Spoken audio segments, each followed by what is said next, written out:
What is going on, everybody? I'm gonna sing you a song because Yanko, my boy, supposed to be my homie, just goes to me, "You look stiff and kind of sickly." I'm like, nah, nah, nah. No, no, no. This is a for no particular reason show, but we all know that what we think we manifest. And so I am in the most joyful, healthy, loving spirits. What about you, Yanko? I'm kind of the same. I'm excited that it's Friday. Yeah, so let's. We're already losing Yanko. Evidently, they're playing around in his office, and this might be a solo conversation today if he keeps breaking up on me. Can you hear me, Yanko? Hopefully not. I can hear Can you you, hear? and I didn't realize that your name is Kerri.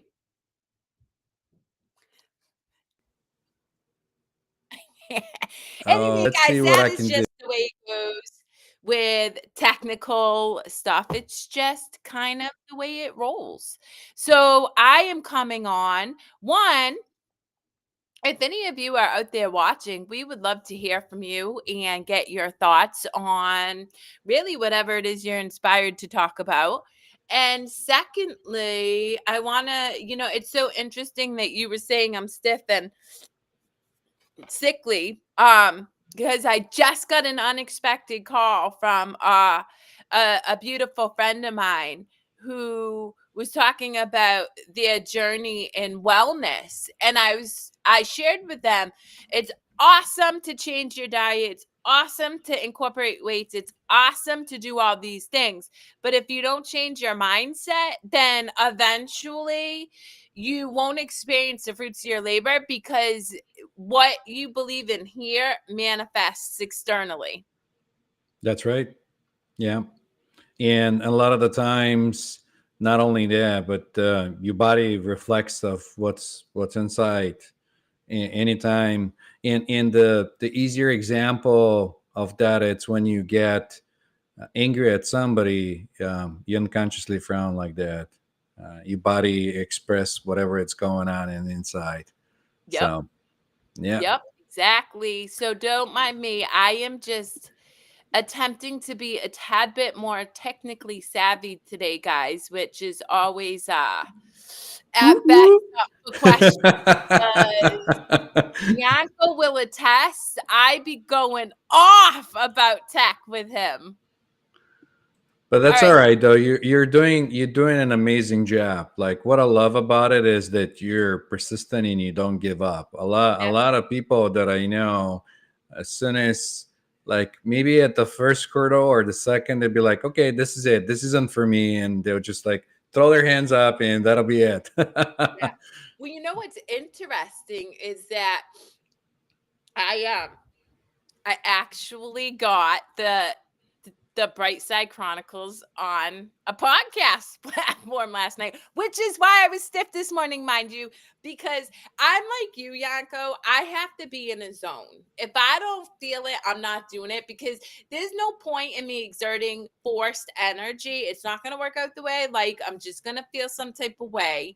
But when I feel empowered and inspired to do something, I can go like the Energizer Bunny. So I was up until 1 last night, which is way past my bedtime because I love my beauty sleep. And I was like, oh wow. So I sent Nan a picture knowing he was slumped that we were on uh iPod and I'm like, wow, like if you had told me in the morning that at 1 at night I would have achieved that. Not that I would have said I wouldn't, because I know that I'm pretty resilient and when I'm inspired, I can do all things.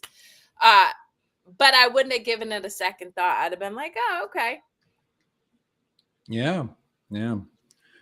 But this is also inspiring because like it's energy is moving around and getting you in the zone and you know Yeah. Well, I mean, and I think that's the thing.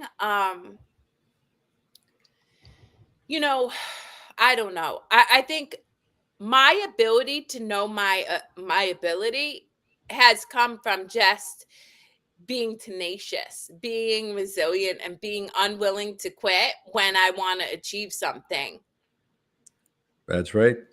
Yeah. That doesn't mean I don't get kicked in the teeth a lot. Like, I mean, earlier this week, guys, in full transparency, like I was totally leaving Yanko swearing messages. And it's so funny because Nana was talking about it yesterday. Like, I am that person who you will see at the gym swearing at gym equipment. I'll do my last rep, but trust and believe that gym equipment is going to hear what I feel about the fact that it hurt or was really hard to.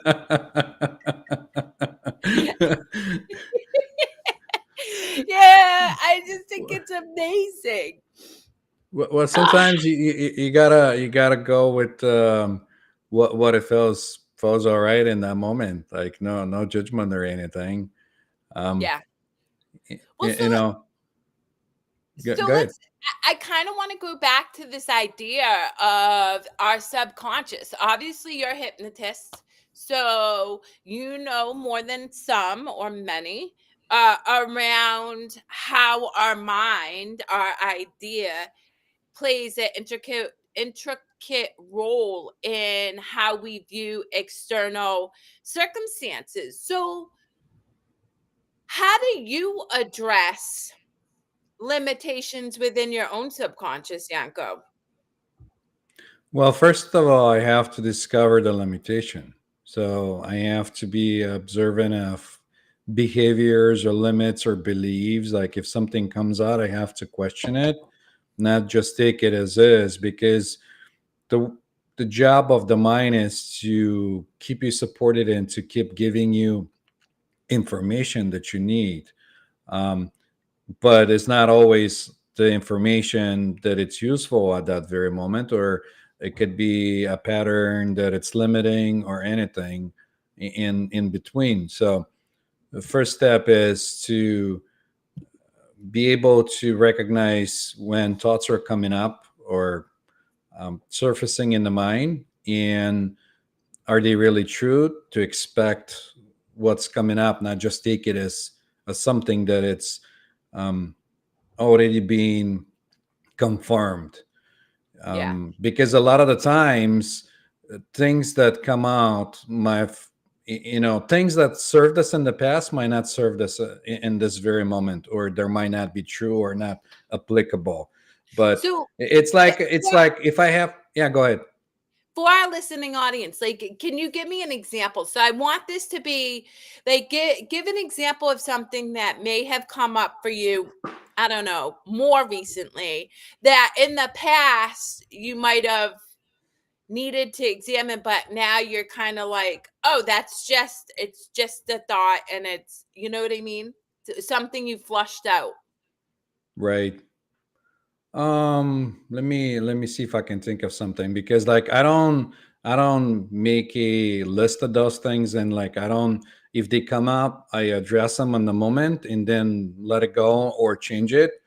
So this morning when I was dropping my son at school, I waved him goodbye and he walked in, but there was this other kid that came up and it was sitting in the door and he wasn't really happy because the teacher was like bringing him in, and he was looking at his mom's car, and kind of looking in, you know, to her, towards her sadly. And this expectation came in my mind that, like, oh, maybe he's not afraid to go and be by himself because his parents are too, like, nurturing for him or whatever. But then I caught that in that moment and I said, well, I don't know, maybe there's something else going on in his mind. Like I can't make a conclusion based on whatever it's happening, just because like that applied for other scenarios where kids were kind of looking afraid or anything. And I didn't stop at that conclusion, and I didn't stop and said, "All right, this is what it is." It could have been, 100 different things. It could have been, maybe anxious because he didn't want to go. He didn't like somebody in the school, or there could have been like different things, like 100 different things.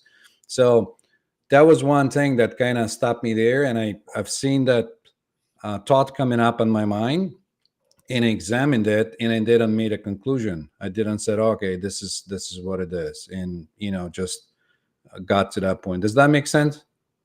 Yeah, I mean, I'm gonna go in and jump in with my own example because it's one that comes up for me a lot, which would be um competition.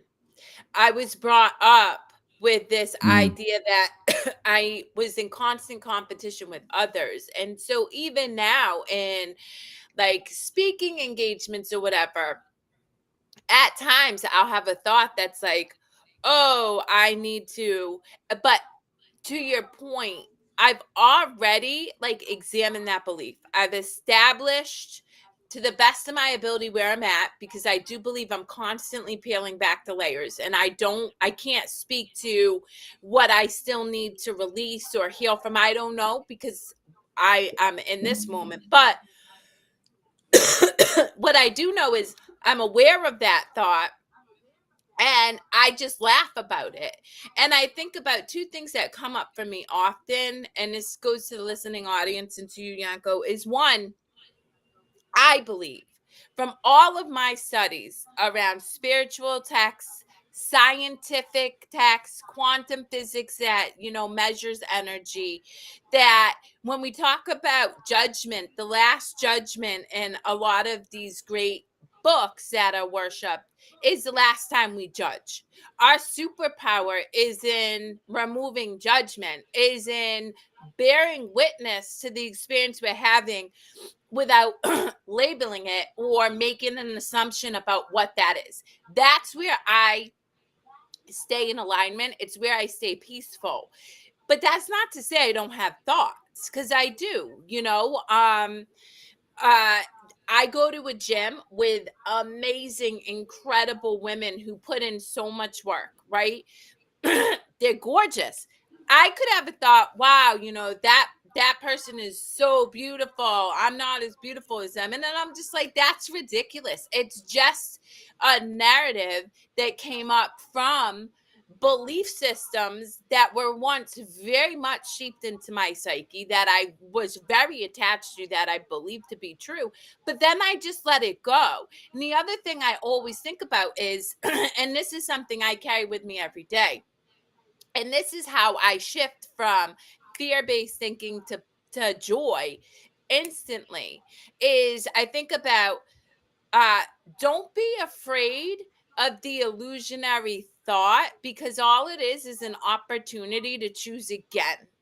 And what I mean by that is I simply recognize the thought, recognize that it's a separation from love. And that's how I determine anything, guys. Like the minute I think about something and it does not feel loving, I know that it's not truth, because we exist in an energetic like creation of love. So the minute it's unloving, I'm like, well, that's not true. That doesn't serve me. Choose again. And that's how I come to experience externally such a loving world, because I choose again when I recognize something coming up. And the other thing is if there's like, if I have like an emotion that comes up with that thought, then I honor the emotion. I ask, what is it you need to teach me?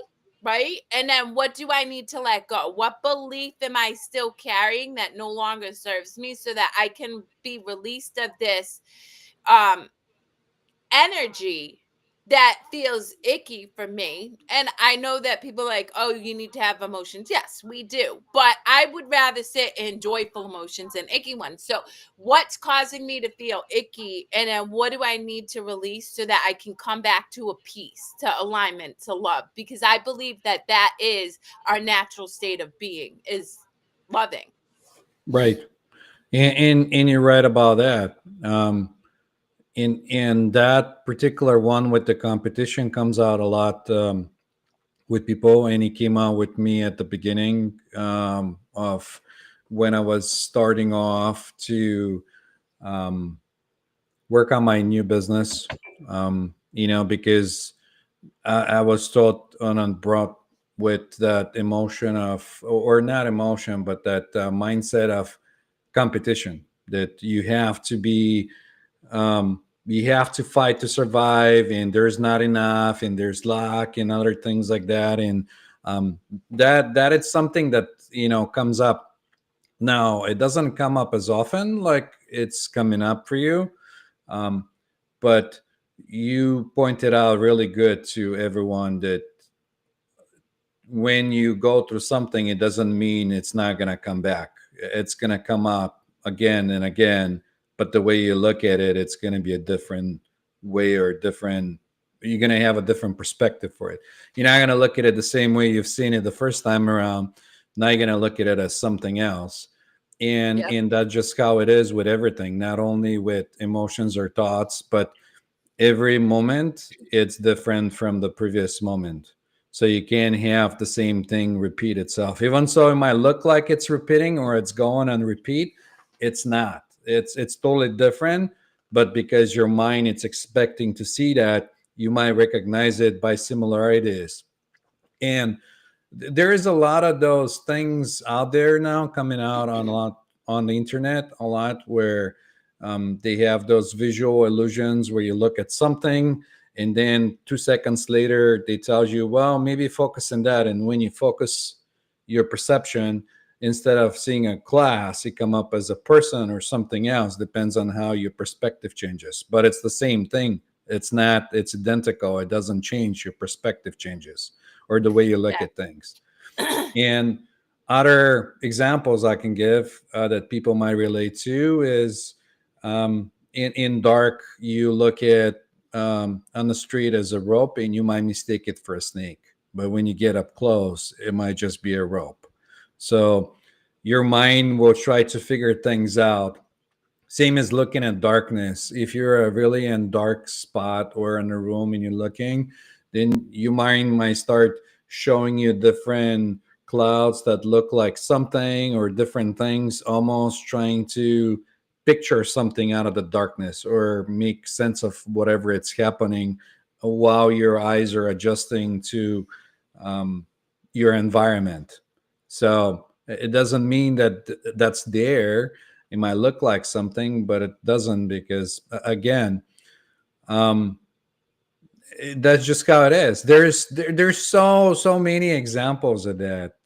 Well, it's Um, limitless. And I mean, I think that right. that's ultimately what my hope for people to understand is that idea that we are limitless, that we have the opportunity to shift our experience right now. And that's where, to your point, this present moment is all we have. It's all Mm, we have. And so often I just see people sitting in this angst, in this suffering, because that's all they know.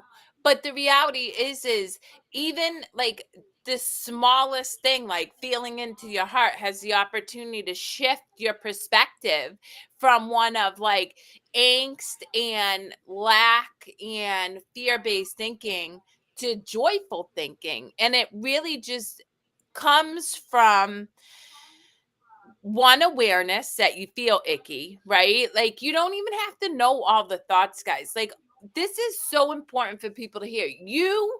When I started this work, and I can't speak for Yanko, but when I started this work, I was not aware that my thoughts were limiting.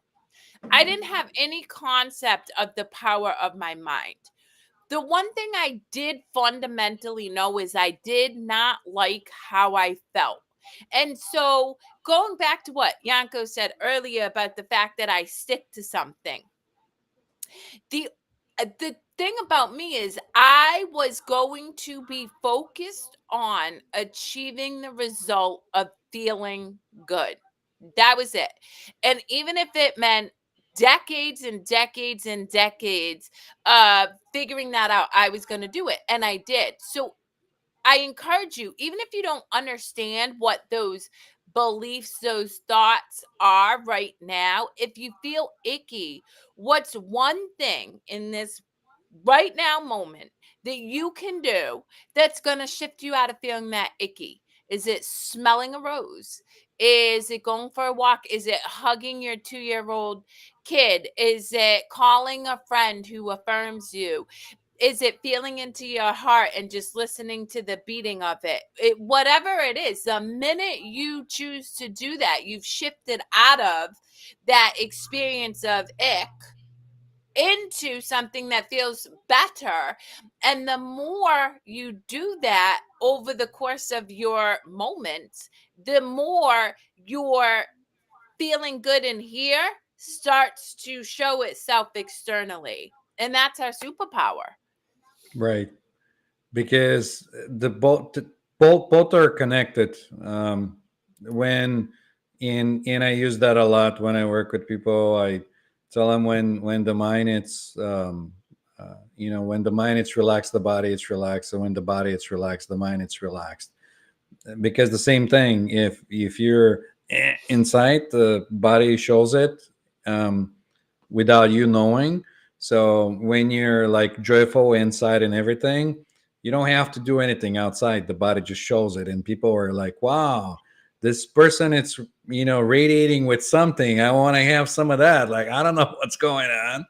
Well, it's interesting because, Nana and I were talking about this yesterday because we attract what we feel, right? And Nana is Mm, a prime example of somebody who really exists in just a consistent joyful state. It's more likely for you to experience him super happy and jovial than to feel down or anxiety ridden. And so as a result, he has attracted a lot of people because that is appealing to our senses, even if we don't know why.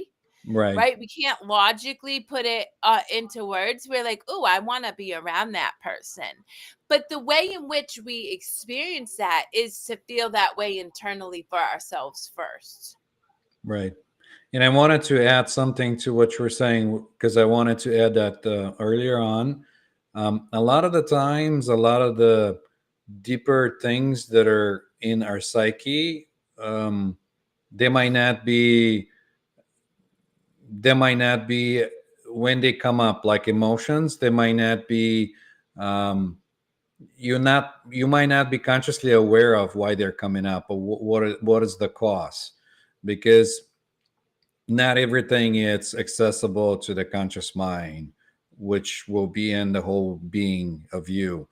And so sometimes if you're unloading something that come up, you're basically feeling like you're having a joyful moment or you want to dance.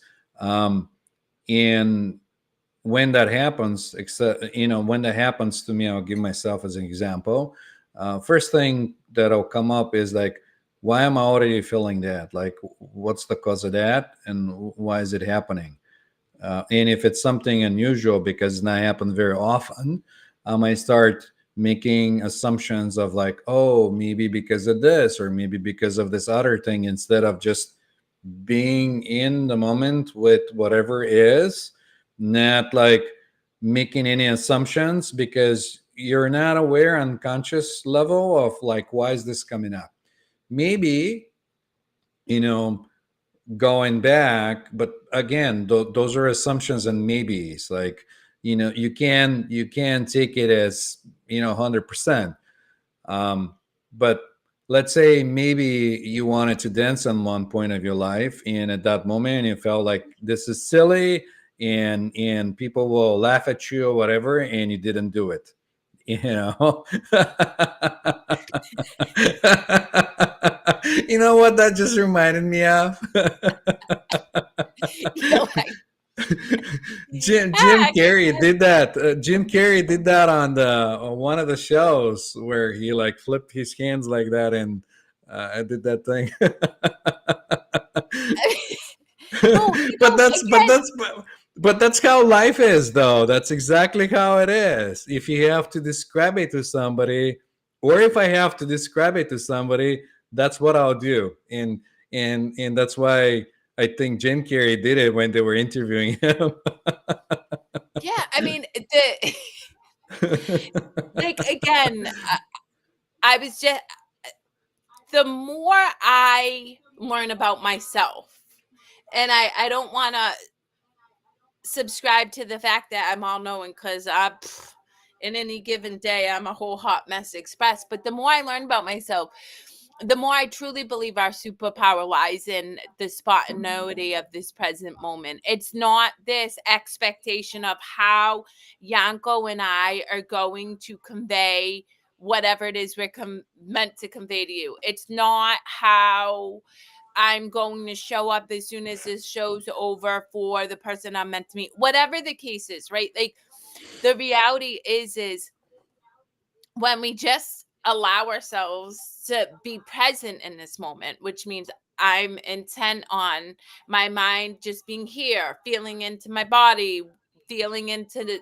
Yanko, I'll be guided. Like, I don't need to. I think about this. I'm a quote person. In fact, for anybody who's watching visually, this is just a little glimpse of the things that I write. And it's so funny because this is what I was just gonna say. A healed mind does not plan. And that's what I mean by that, is we're just simply a full expression of who we are in this moment without needing to know what that has to look like, how it's going to unfold, where our safety lies. And so the more I understand that, the more when I start to plan things, I can be like, oh, I don't need to do anything. And I can trust that things are going to be what they need to be. And I let it go. And that works out. I- Beautifully. I've I've tested it, and that's what I was gonna say. Don't take our word for it. Like, challenge anything, Thank you Get for get the that. experience. Yeah, get the experience. Um, like like I'm gonna circle back to limited beliefs. If there's a limited belief, challenge it, or any kind of belief. Like, you know challenge it, and see if is that really true, or what is this coming from, or why, or and test it out you know Yeah. so yeah, but I love that. I love that. And and that's a good reminder too. When you were describing it, I was thinking of like the water molecules and how they're shifting, and water flows or not flowing, or going up or down, or hitting rocks when it's moving, and all that. Each individual thing, it's part of the water or the flow. um, but it doesn't think itself as something individual that's separate from the whole creation. And that's where a lot of the stuff comes up for people too, because we're in the world of duality and separation, and we feel like this small little me that it's trying to figure things out, or survive, or do different things. And once you get on that flow like the water, and you understand that you're one with everything, and you're not your separate being, then things start to fall apart, start to come apart, come together, and thing happens. So, you Do you know, think I was listening to that analogy? Water's a beautiful representation of oneness, right? Because even if you break it, even if you freeze water, right? mm, Break the water apart, put it in separate places, the minute that it comes together, it joins once again as one. But I think for me, I had to fall apart to understand that we were one. And what I mean is, there has to be, to what you were saying earlier about beliefs and questioning them, there has to be the process of dissolving those beliefs that kept you from feeling like you were separate, right? And that can feel really uncomfortable. yeah, and that's the whole point of it. You have to have that separation to get the understanding or have the experience. You have to have like love and hate in white and black, and um, all the opposites, to be able to have that feeling of separation, to experience both sides. They're the same thing, but they're just viewed from a different point. It's like Well, you take in a coin and you flip it, and it's the same thing in both sides. Go ahead. yeah, it's interesting. It's like it's just varying degrees, right? There's no extreme hate. There's levels of hate. Just like Mm-hmm. there's no extreme sadness. There's levels of sadness, and there's always, opposites, right? And Mm-hmm. so it's as you start to it like first become aware, right? Because awareness, you can't change if you're not aware that there's something that you want to change or let go of. But then as you start to examine those things, it may feel uncomfortable because you're challenging everything that you've known. But what's happening is you're shifting the degree from one to the other, and it's like it's slow over time, and then hopefully you get to a place where you're not pendulum shifting from fear to love to fear to love, and you're able to bring it in, so it's kind of like the two, even whatever it is, the measuring things for justice, where you're more balanced, you're able to stay more in that peaceful state of mind rather than swinging back and forth. And it just takes constant like recognition of where you're at and letting it go. Well, you're retraining your mind, because your mind, it's being trained in different patterns and different, beliefs or whatever. And like we were saying earlier, they're gonna keep coming up. The thing is that when they come out, you have a different perspective on them. Now you're not seeing it as this like a super painful thing, or super loving thing. You're just seeing it as what is, and that's where the illusion disappears, because your mind likes to create those things for you, Yeah. to show you those different perspectives. So in reality, there isn't any of that, but it's meant so that you can experience both ends of the same rope, or both side of the coin. um, and you can go as far as you feel like, but there's always going to be that push to the other side, which is why, in my opinion, nobody can get stuck on the one side or the other side. Or I know people that overgeneralize, that they keep saying, this always happens to me, it's always happens to me, or I'm whatever. gonna leave you for 1 second because my daughter's calling. Okay. Yeah. So when that happens to somebody, and if you're that kind of person that overgeneralizes things, you can um, recognize it and shift your focus on something else, instead of keep refocusing that this is happening, or this is happening to me, or whatever that is. And I tell people that if something it's happening, just be present with whatever it's happening. Just let it And happen. so I'm gonna jump in for my Mhm. listening audience, our listening audience, and be very present because I need to leave and go get my daughter from school. So, with all of that being said, I find the irony here because we were thinking I was going to be the one left standing, and I think it might be you, Yankos. Well, that's all right. I'm gonna talk a little bit more about whatever comes to mind, and if nothing comes to mind, I'm gonna cut it short, and I'm gonna thank our audience. But thank you for showing up. Like, again, you can't fight whatever happens in the world. If this was somebody else, they could have made an assumption and come up and say, "Oh, I made a commitment, this and that, and this and that." You can't fight it. If something comes up, it comes up. Yep, So exactly. you So you go with I the flow. I love you all immensely. I look very much forward to being here with you next week, and I want to leave you with this.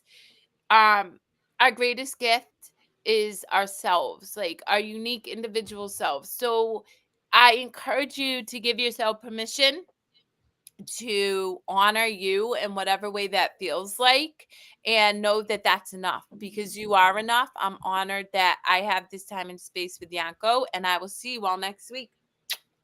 Bye, guys. Bye, Kerri. So, to what we were talking about, assumptions and seeing different sides of the same coin. When you're making an assumption about something, it's really your perception of like how far you can take things, or can you take it any farther.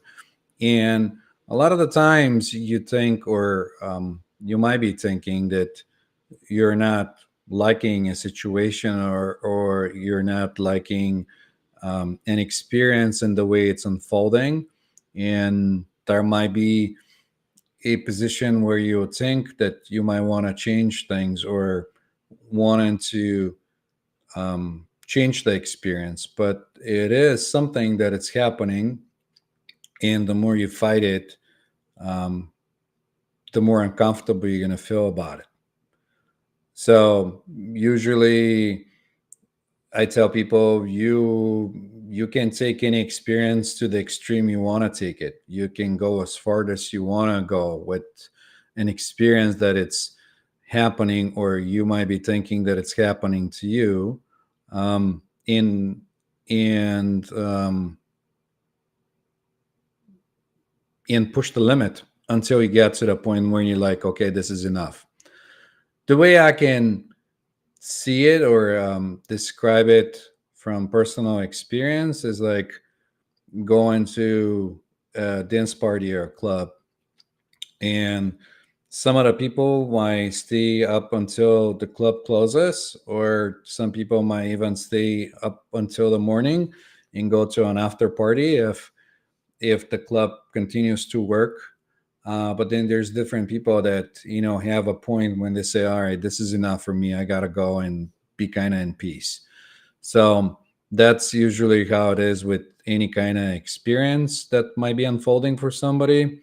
When that experience is unfolding, it's usually you pushing yourself to the extreme to see like what comes off that experience, and what you can learn or not learn, or you know experience in that very moment. So when something happens, you just go with the flow without any pre-assumptions or anything that might pop up into your mind.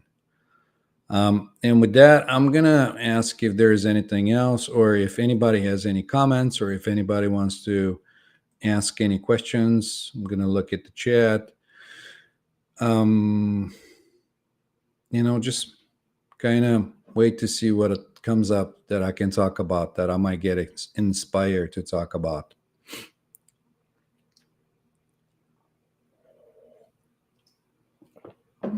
So I'm gonna scratch the surface back. I'm gonna circle back to the emotions.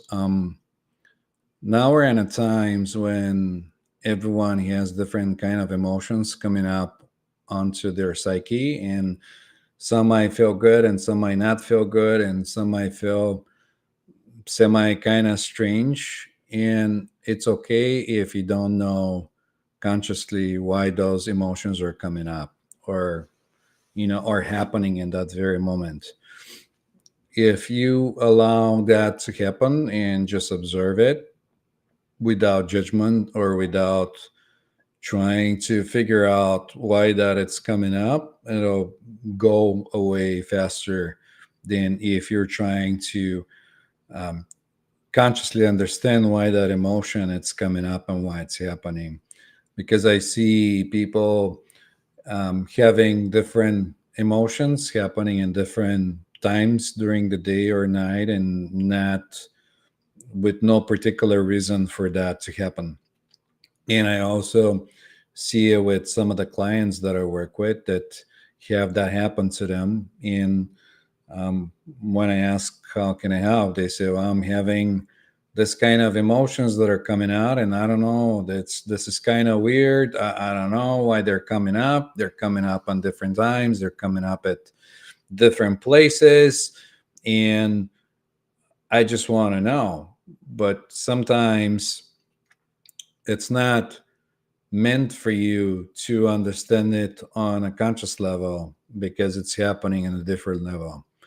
And sometimes when I work with people, I might have people that or clients that'll say, I know I have this issue or whatever, or trauma that I went through, but I don't want to. I don't want to re-experience it. Like I don't want to, like get to it back into my conscious mind and re-experience it consciously because they already have done once and it's been really stressful for them.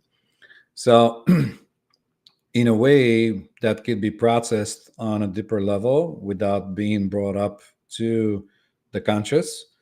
um, and so there is still like balance happening, or emotions getting re-experienced but not on a conscious level, on a deeper level.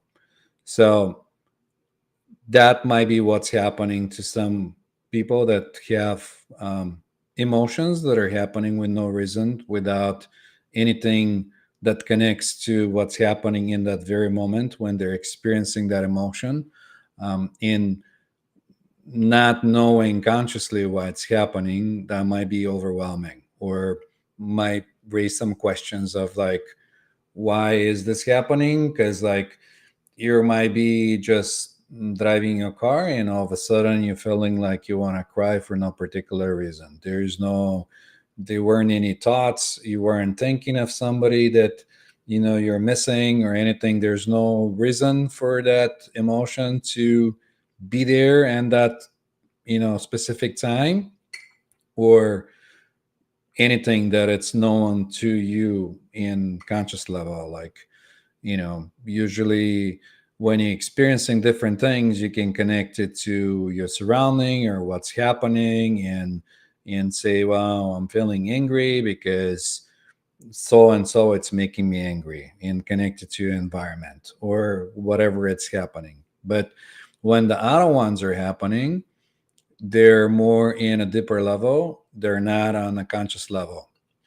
And because you don't need to re-experience that on a conscious level, then all you have to do is be in the emotion and let it pass through.